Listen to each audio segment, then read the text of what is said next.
పరవశమేదో పరిమళమాయే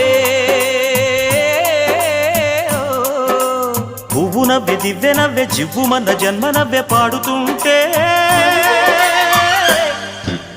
గోరువంక వాలగానే గోపురానికి స్వరాల గణగణ గంటలే మోగనేలా గోపబాలుడొచ్చినాక గోకులానికి పెదాల కిలకిలా పువ్వులే పుట్టలేదా బాలకృష్ణుడొచ్చినప్పుడే వయ్యారి నందనాలు నాట్యమాడగా వారసుణ్ణి చూసినప్పుడే వరాల వాంఛలెన్ని పల్లవించగా నందుడింట చిందులేసే అందమైన